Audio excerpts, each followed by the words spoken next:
কয়েকদিনের বিক্ষিপ্ত বৃষ্টি চলছে একটানা, যার জেরে বিপর্যস্ত সাধারণ মানুষ।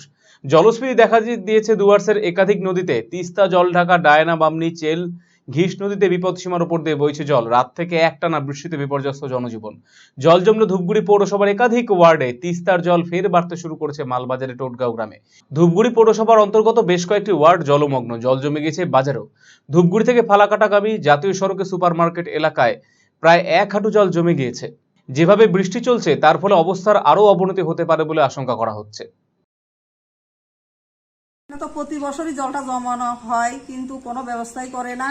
আমরা তো বলি, সবসময় বলতে থাকি জল জল, ওরা কোনো ব্যবস্থাই করতেছে না।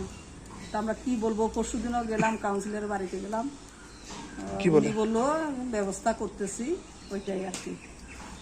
তারপরে আজকে কেউ খোঁজ খবর নিয়েছে? না, আজকে কোনো খবর তো পাইনি। মানে একটু বৃষ্টিতেই কি জল জমে যাচ্ছে? একটু বৃষ্টিতে জল জমা কি, মানে বেশি বৃষ্টি হলে তখনই জমা হয়।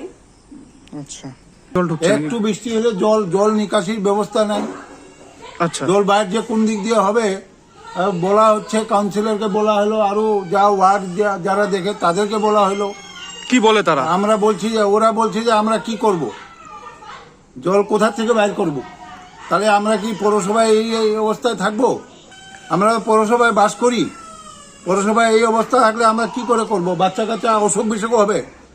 আপনার শিশু কি অটিজমে আক্রান্ত? বয়স উপযোগী কথা বলছে না? ঘাড় শক্ত হতে, বসতে বা হাঁটতে সমস্যা হচ্ছে? অধিক মাত্রায় চঞ্চল এবং মনোযোগের অভাব হচ্ছে? ডাউন সিনড্রোম রয়েছে? বন্ধু বান্ধবের সাথে মেলামেশা করতে সমস্যা হচ্ছে? লেখাপড়ায় অনীহা দেখতে পাচ্ছেন? এই সমস্ত সমস্যার homeopathy, physiotherapy, occupational therapy, special education, behaviour therapy, speech therapy, counselling এবং গ্রুপ ক্লাসের মাধ্যমে সমাধান করা হয় সেবানিকেতনে। সেবানিকেতনের ঠিকানা উকিলপাড়া, রামকৃষ্ণ সরণি, রায়গঞ্জ।